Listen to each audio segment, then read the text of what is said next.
Hello, everyone, and welcome to the Learn to Love podcast, your guide to everything love, sex, intimacy, and relationships.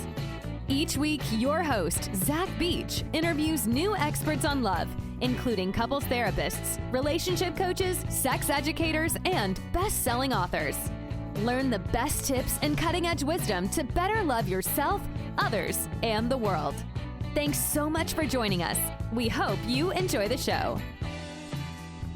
Welcome to the Learn to Love podcast, everyone. I am your host, Zach Beach, and I'm here with the intimacy doctor, Alexandra Stockwell. Hello, Alexandra, and welcome to the show. Thank you. I really feel honored to be here, and I'm looking forward to our conversation. Me too, particularly because our topic for today is on uncompromising intimacy. And for our listeners who don't know, Alexandra Stockwell is both a medical doctor and a love and intimacy mentor, thus known as the Intimacy Doctor.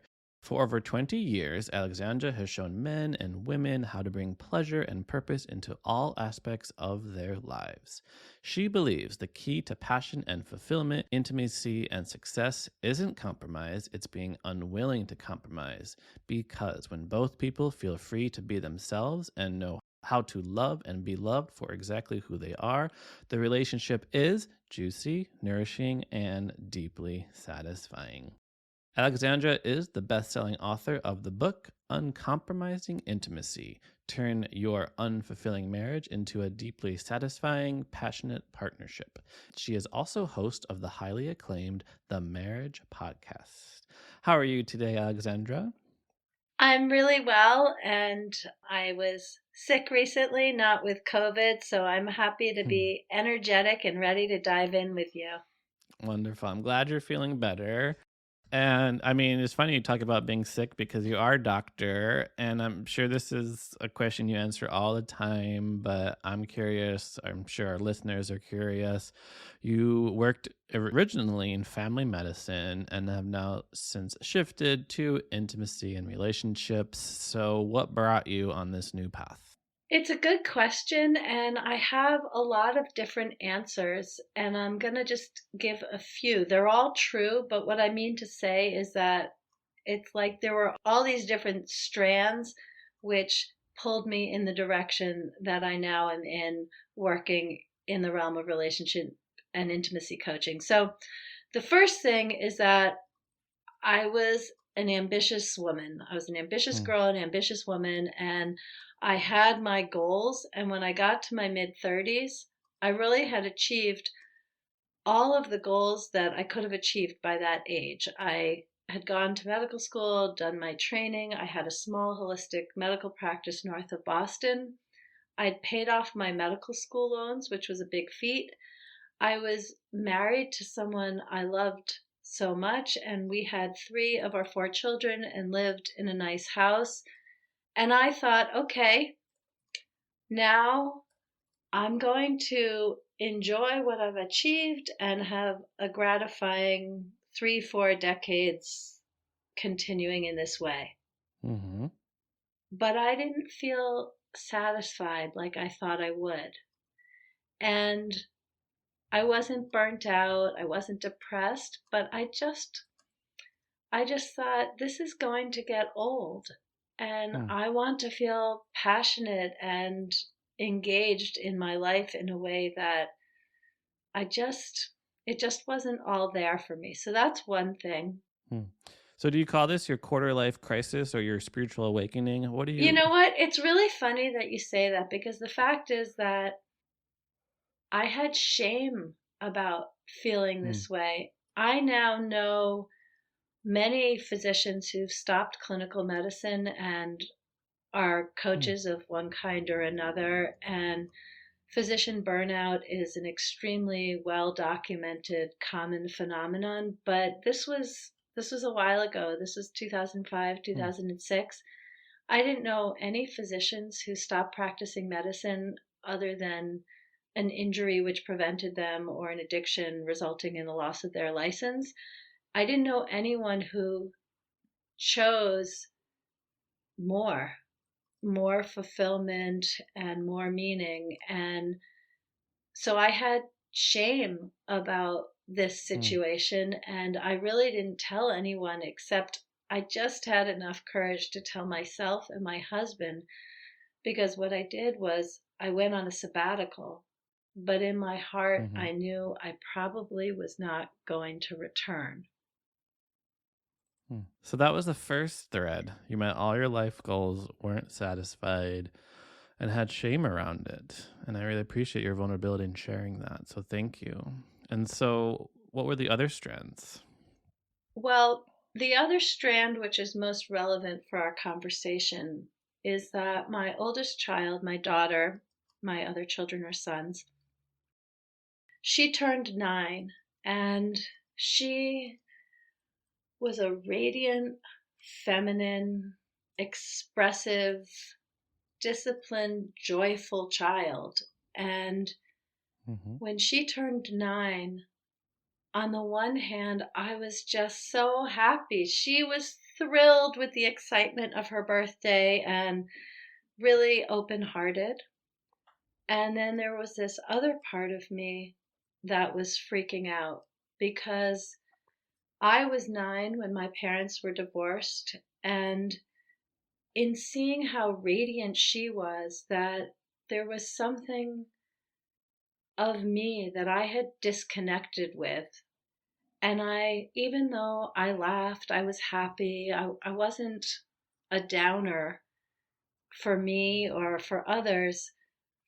Just witnessing her, her radiance, her pleasure in being feminine, I saw that I had disconnected from a part of myself and I had never fully reconnected with that. And knowing what I knew about child development, I knew that if she lived in my home another 9 years until she was 18 and left, she wouldn't be able to sustain her joy, her passionate femininity in the face of my being disconnected from that part of myself. So honestly, I was inspired to go on a journey so that I could be at least a step or two ahead of her and be the kind of woman that wouldn't get in the way of her natural growth and evolution.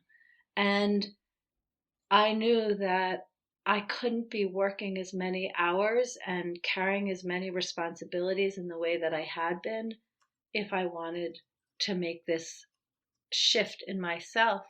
So this also contributed to my going on sabbatical, which became permanent. And I gave myself permission for really the first time that I could remember to just do things because I felt like it, not because they Mm. were a means to an end. It wasn't to cultivate some part of myself, it wasn't to nurture my relationship, it wasn't to be a better mother. It was just because I felt like it. And that opened up whole new aspects of my soul and a new trajectory in my life. And these were contributions to eventually, I took a sex and sensuality training that was very in depth for my own sake. I wanted more passion and more juiciness in my marriage. And Hmm. this training doubled as a coach training. And at the time, I didn't even know what a coach was. But I like learning. And so after the first intensive immersion weekend, I thought, well, I'll go to the teaching lab just so I know what other people in my program are doing. Hmm. But once I was there, I knew I had come home to a deeply meaningful, personally fulfilling, and professionally essential path. That's incredible. I mean, I always kind of joke, but there's always truth to it that children are our greatest teachers.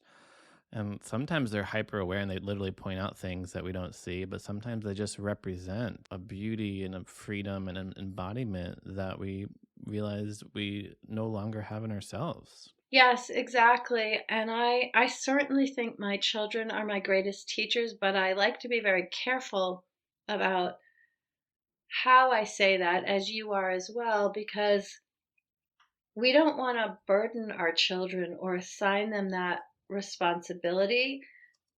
It's more that I wanted to be an amazing student. Hmm. So this is the first time I'm hearing of this story, and now I'm making this connection because I have to ask, you do have another podcast. One is with one of your daughters, What Should I Do? So now my question is a few parts. One, is this the same daughter that we're talking about? And really, I'm curious what that transition looked like and how you got so comfortable talking about relationships with your daughter. Yeah, so that is the same daughter. We have What Should I Do? We haven't done a new episode in a while, but we have 33 episodes and they're really juicy. And your question about how I got so comfortable talking about relationships with her is really relevant because the whole way that podcast began is that I was with someone and I said, "Oh, just a moment," because my daughter called me because her friend had a question. And anyway, the person I was with heard what they were calling me about and was just astonished that two women in their early 20s were calling someone's mother for input on what they were asking. And I just laughed. I said, "Oh yeah, that's normal." And actually the companion story to that is that my daughter has so many times had the experience where she's talking to a friend and she said, "Well, my mother said," and what the person says is, "You told your mother that?" I mean, that has happened more times than we can count. But anyway, the person that I was with hearing me talk with my daughter and my daughter's friend, she said, "You need a podcast." So what my daughter often does is call and say, "What should I do?" That's the name of the podcast. And how do we get so comfortable talking? It's a very important question. I really love that you ask it. So with my own mother, whom I dearly loved, she and I never discussed sex until I'd already had two children. And honestly, her mother was very expressive and let it all hang out. And I think that was really uncomfortable for my mother. And so she wanted to spare me that and didn't discuss anything. And so I knew that I wanted to find the middle ground and not be so expressive that there's no room for my daughter, but also not be so contained that there's no room for my daughter. And one of the things that I think is the most important, both when parenting, but also in romantic relationship, is for any important topic not to have, quote, the conversation or the talk.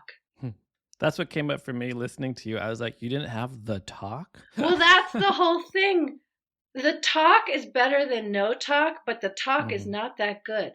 What is good is open channels of communication and not to feel like you need to cover everything in one conversation, but instead to let conversations about relationships evolve with the participants in the conversation. So in the case of my daughter, I let her lead, but she knew every step of the way that I was open to whatever she wanted to share. So when she asked me a question, one of the things that I really needed to focus on, especially when she was 10, 11, 12, 13, is to answer her question and only answer her question.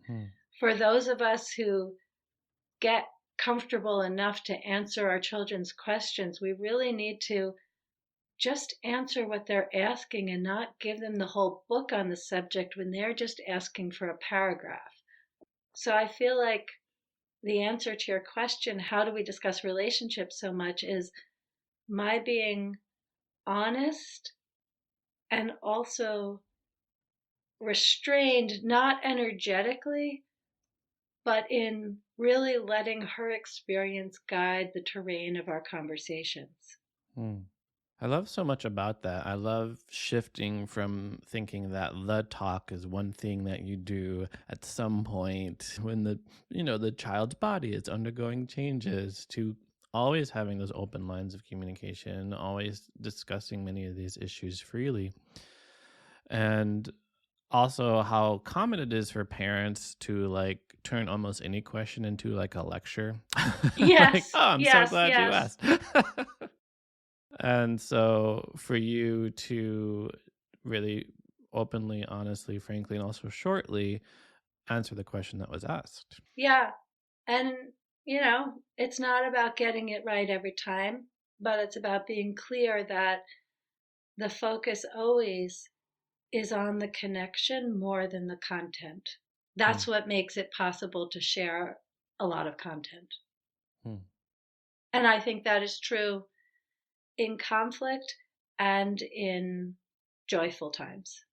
So you have that What Should I Do podcast, and you also have another podcast on today's topic on uncompromising intimacy.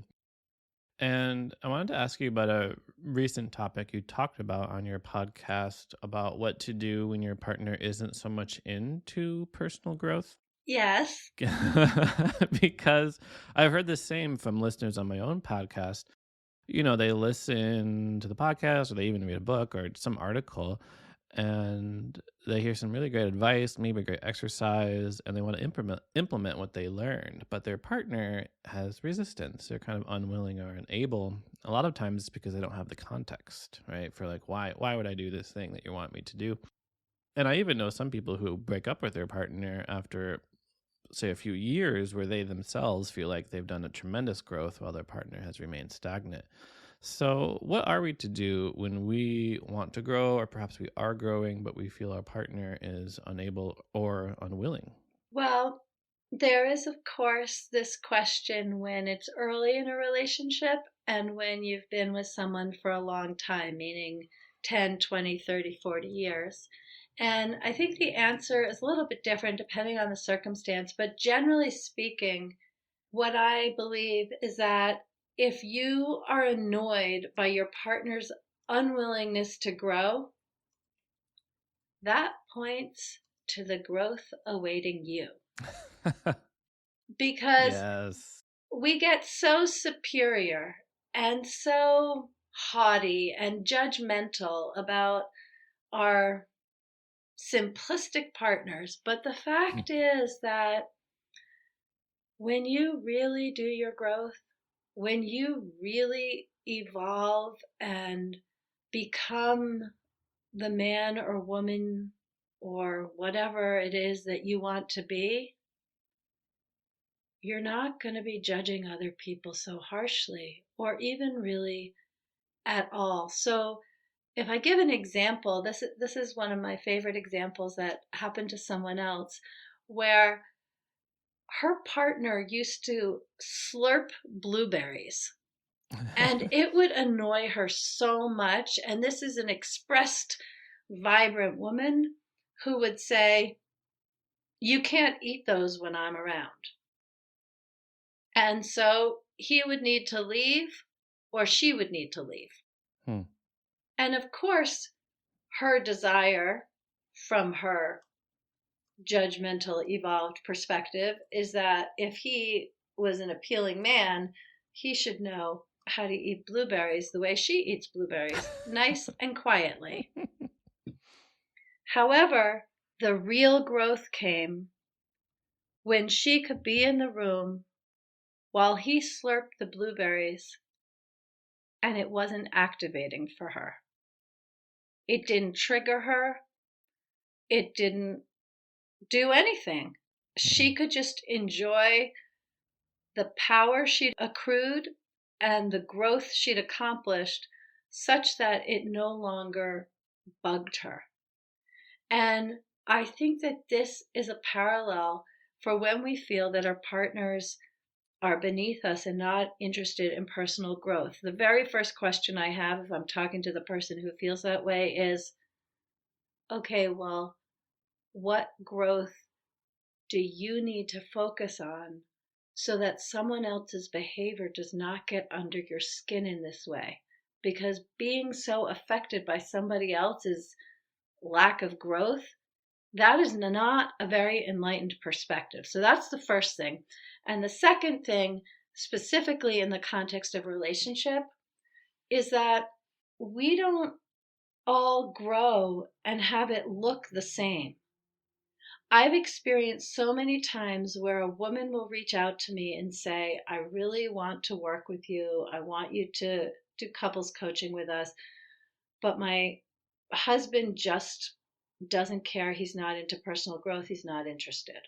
And I say, well, see if he's open to speaking with me for 15 minutes. He doesn't need to agree to anything else but a 15-minute phone call. And sometimes those husbands just are a no to that conversation.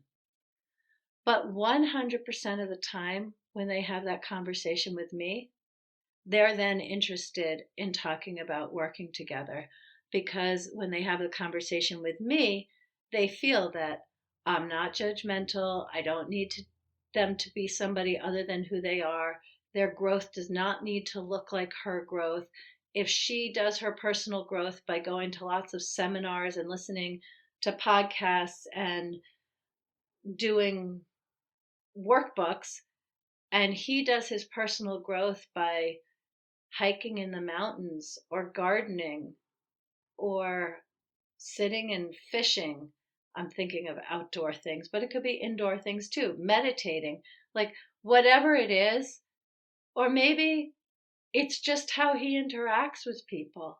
It doesn't even have to be something so easily documented. That is a very beautiful way to grow. If you don't have a partner who's cutting you down and telling you it's worthless every step of the way. I love that.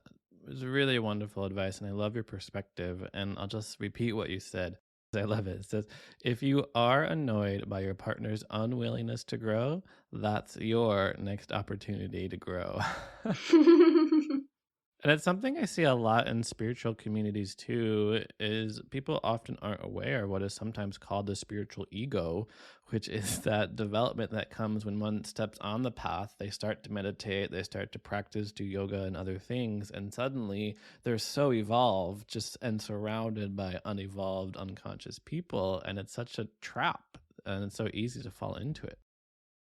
Yes, or like, I'm so woke and the other people aren't. But my view of what being awake and evolved and more whole and more integrated and more open to possibilities means accepting more of the truth of who you are and not being triggered by how somebody else shows up. So I suppose there's a lot of benefit to identifying what being devoted to growth really means. Absolutely.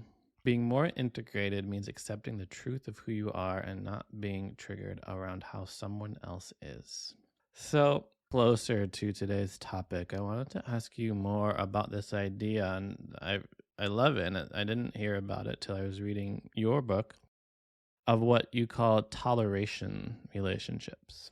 And you write this: toleration relationships are relationships where the folks in them have learned to live with things that don't feel great and don't really work for them, but they are overriding their unmet needs and desires in order to save the relationship.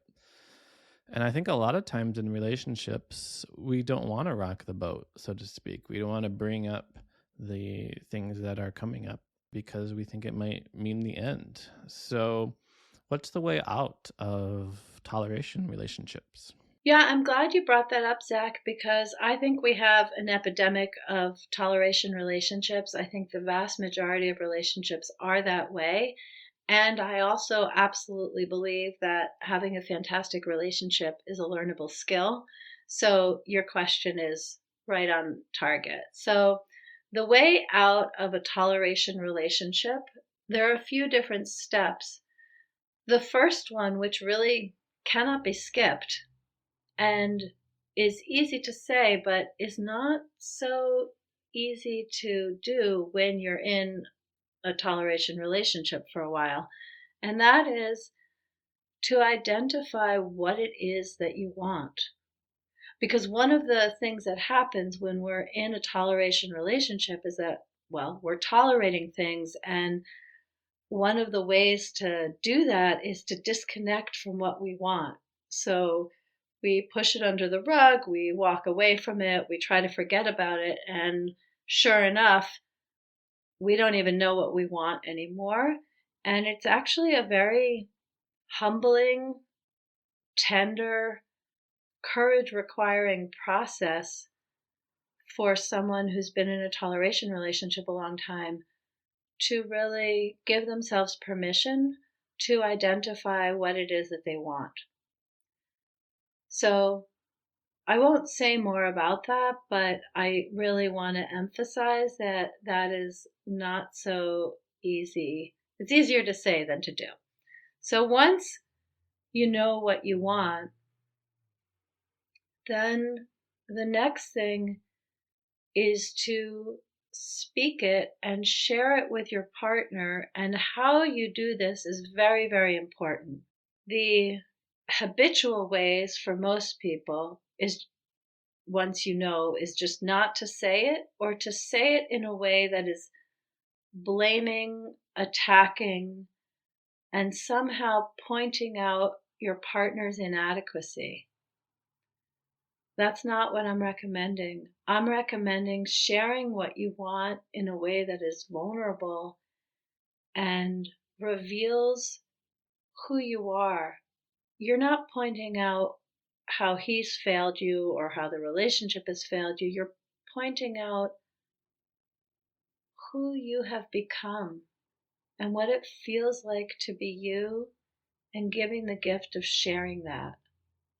And if that becomes the way that you are in your relationship, that is no longer a toleration relationship. And let me emphasize, I'm not saying that he's changing or anything between the two of you is changing. That will come, but that's not what makes it a toleration relationship. What makes it a toleration relationship is that you're tolerating it and giving up, basically.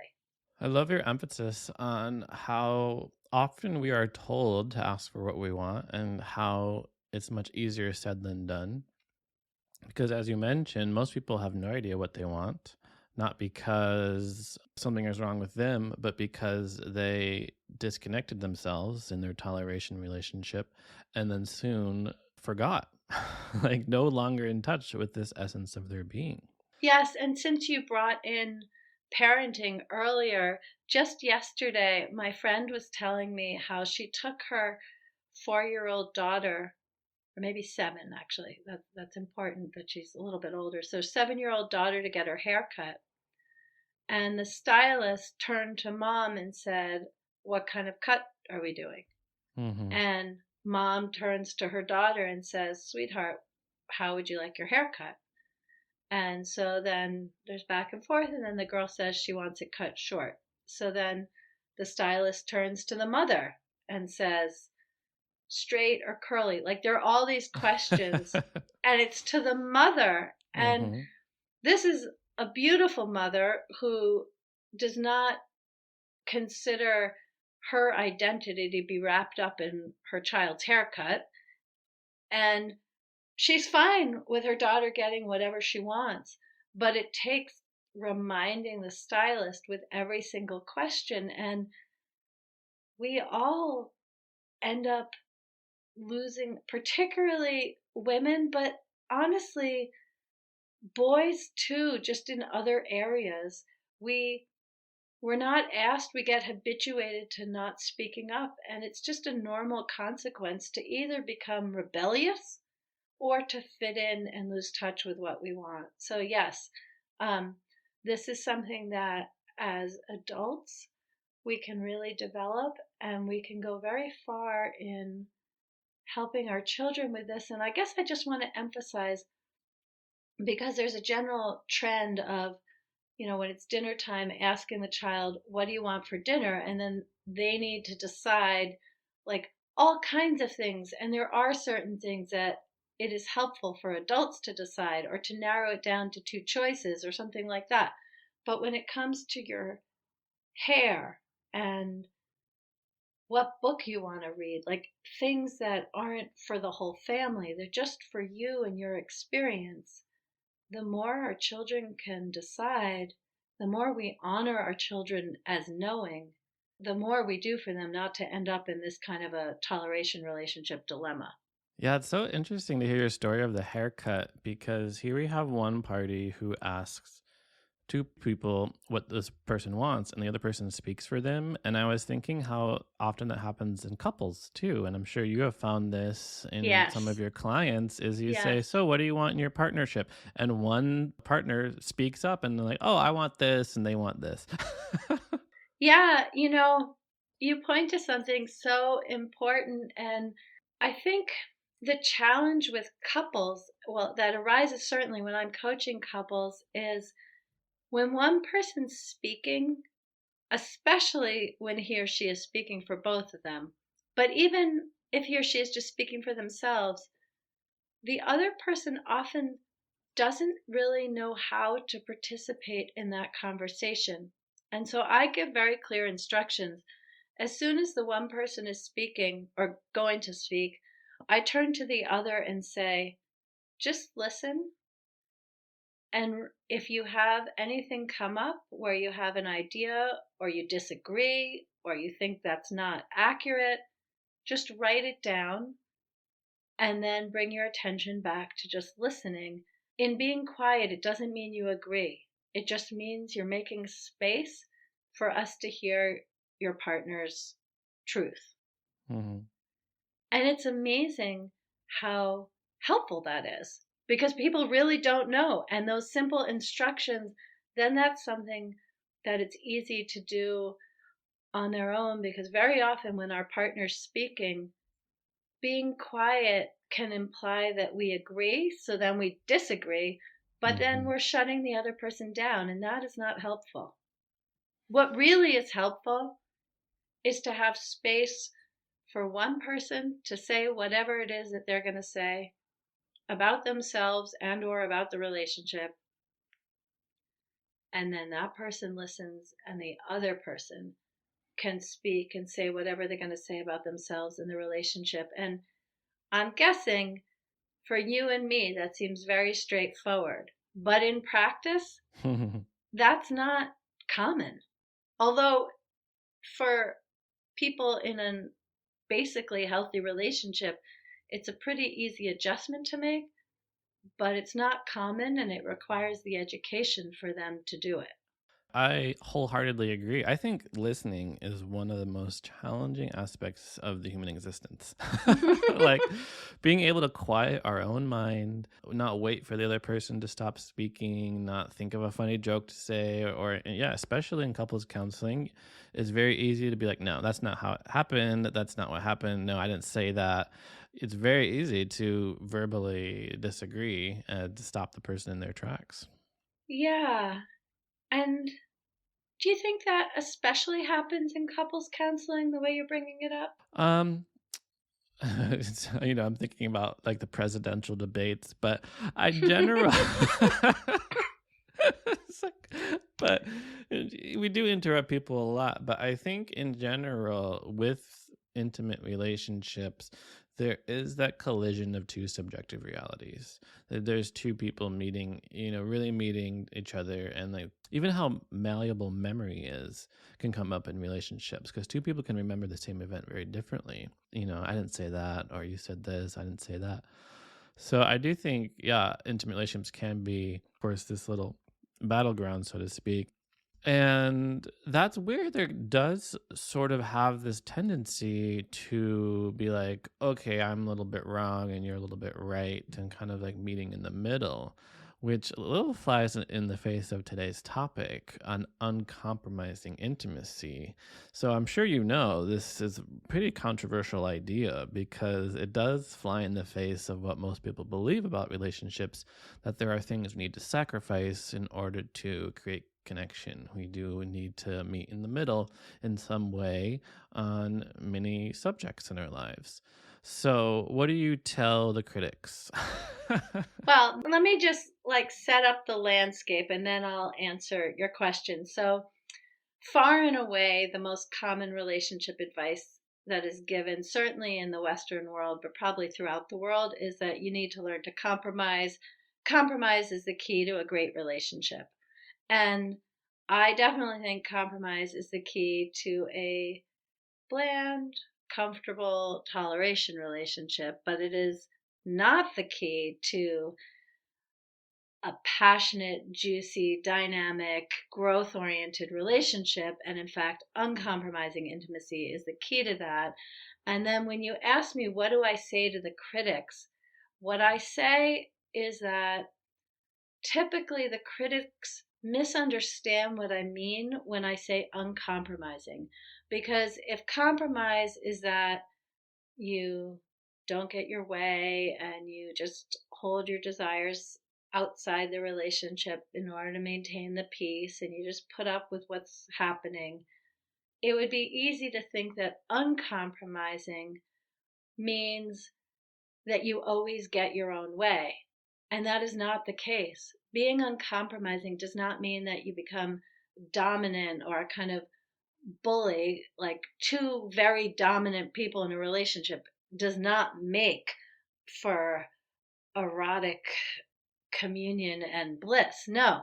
I mean, it could, but in the way that I mean it right now, that's not what I'm pointing to.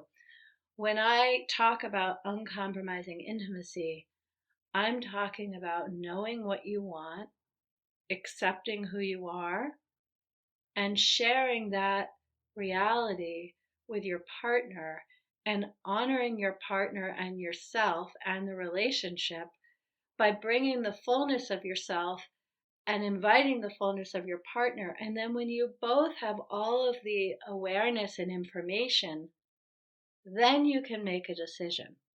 So, for example, if in a heteronormative couple, he loves Italian food and always wants to go out for Italian, and she likes Thai food, but she also is okay with Italian food, so they end up going to Italian food all the time, and she doesn't even bring it up anymore because she's compromising, because she thinks that's what makes for a good relationship. It's just that then slowly they're really not having sex very often and things just get a little more bland. But the uncompromising version would be that she says to him something like, I love you so much. I really enjoy going to Italian because I know you love it so much. And I love Thai food and I really want to have Thai food more often. And there are a lot of different ways that that could go. He could say, oh, I had no idea. Or, I'm so glad you told me. Or, who knows what he's going to say. But the important point is that they could get takeout from both places and have dinner in a park. He could look for one thing on the Thai menu that he enjoys, and they could have Thai every so often. The point is that when people are uncompromising and genuinely curious and not threatened by the other one's desires and experience, that leads to more connection, more creativity, and new solutions that one of them trying to manage the whole thing wouldn't come up with on their own. I love that sentence.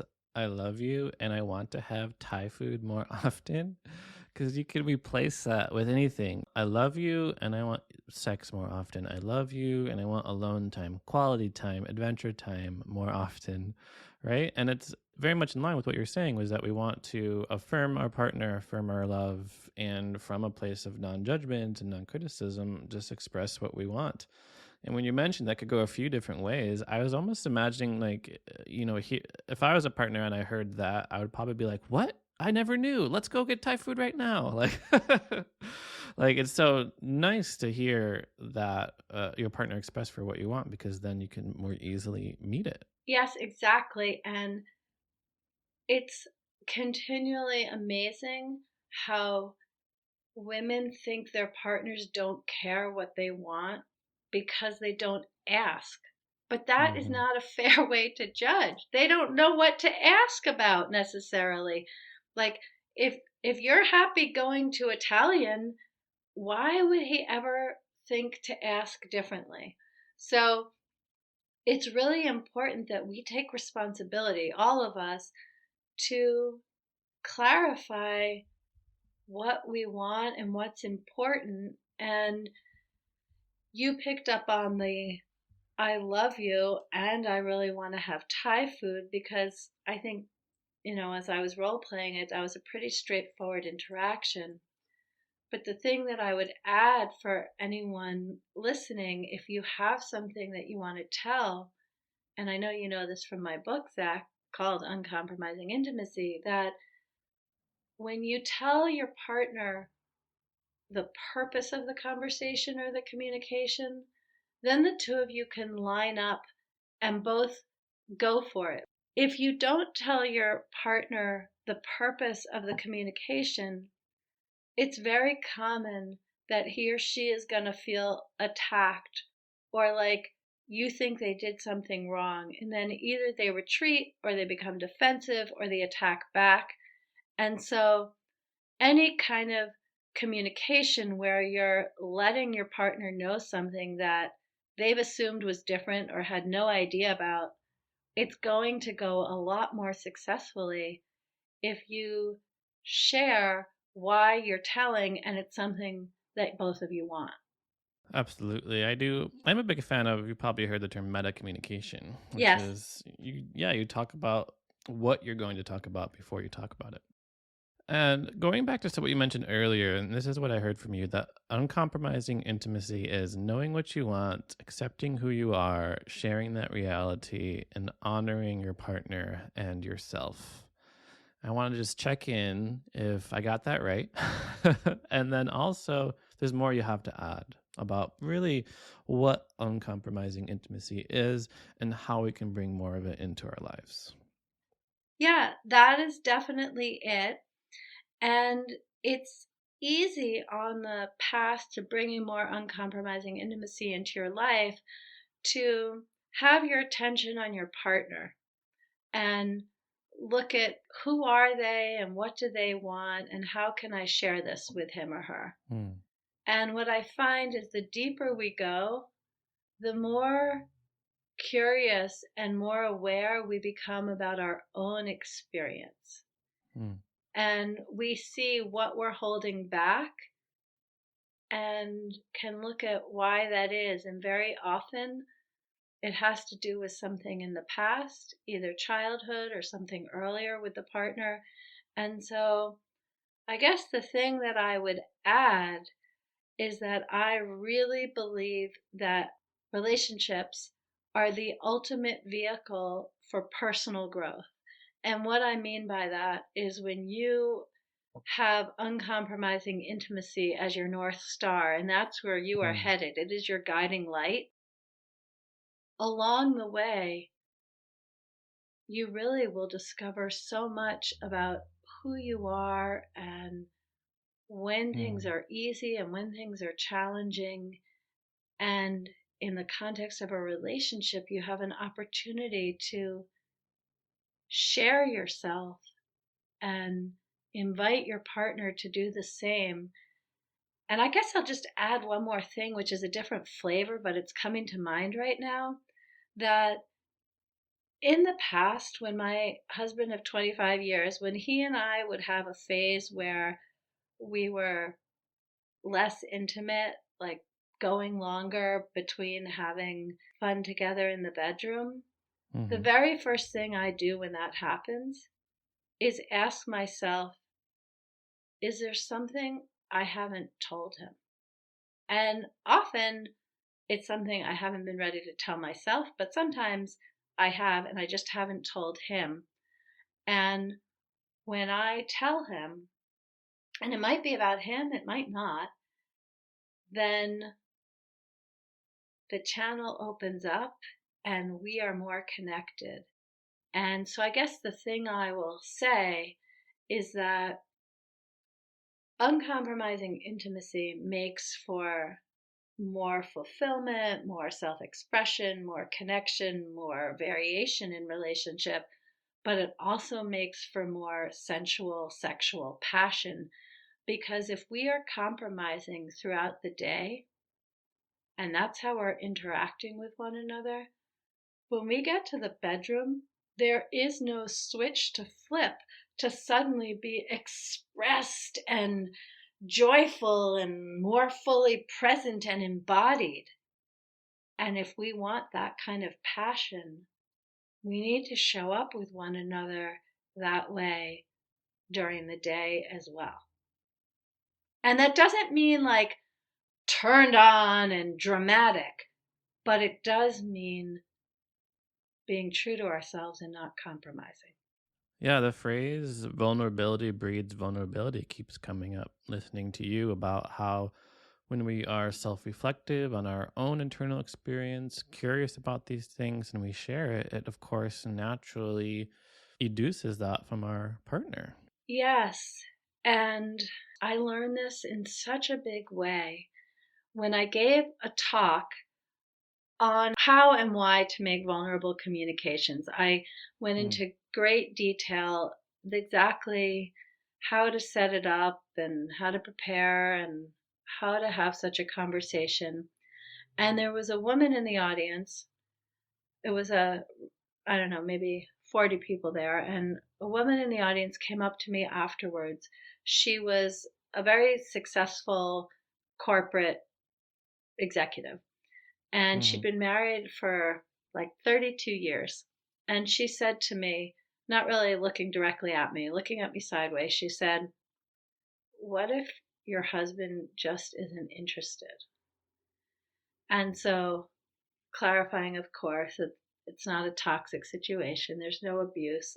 I said with confidence, not even knowing who he was, "He is interested.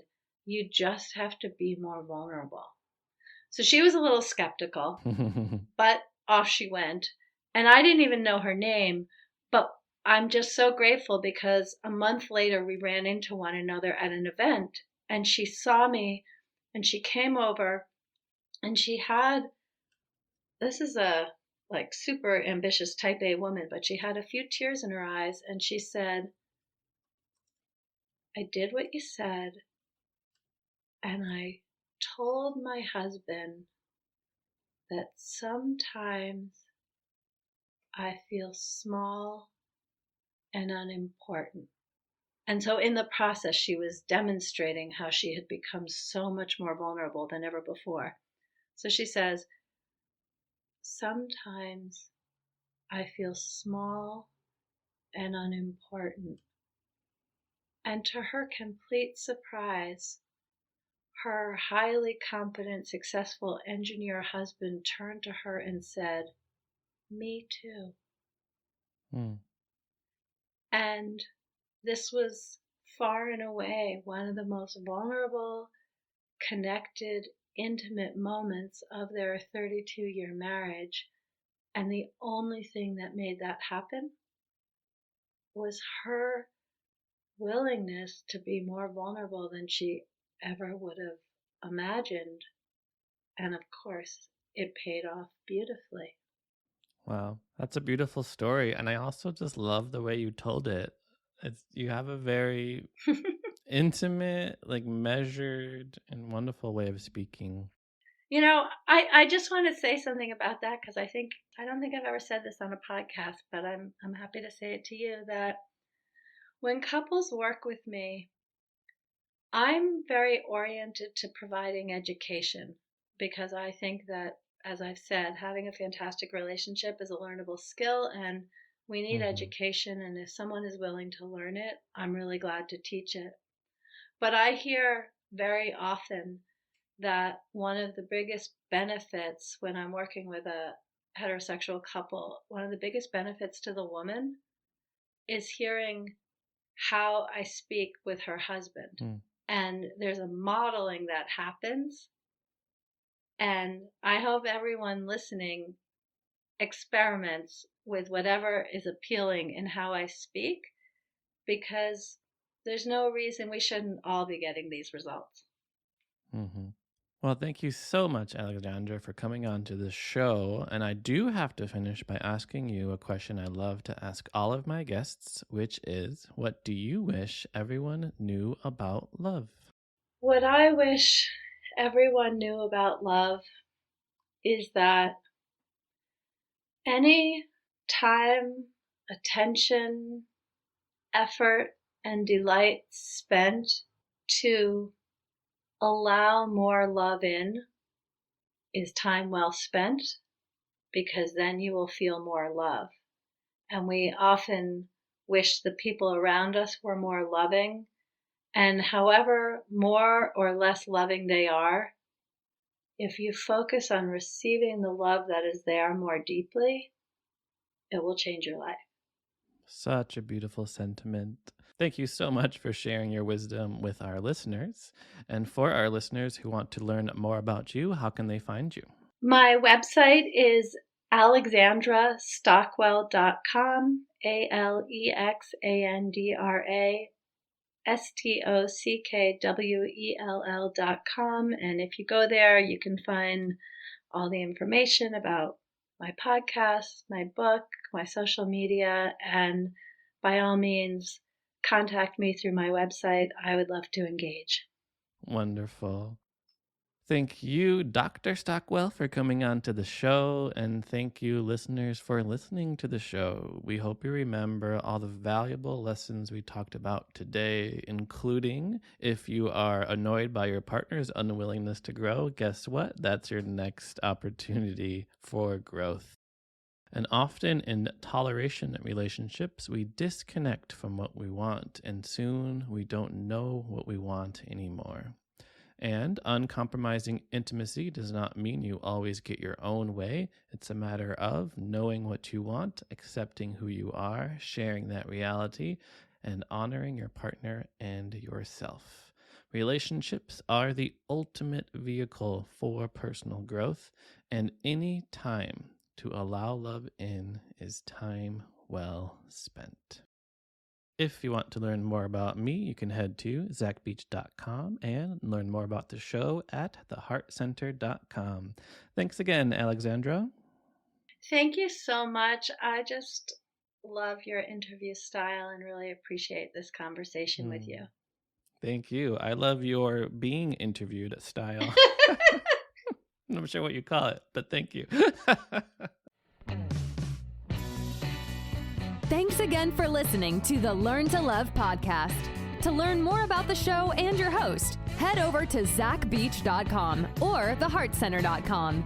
You can also follow Zach on Facebook, Twitter, and Instagram.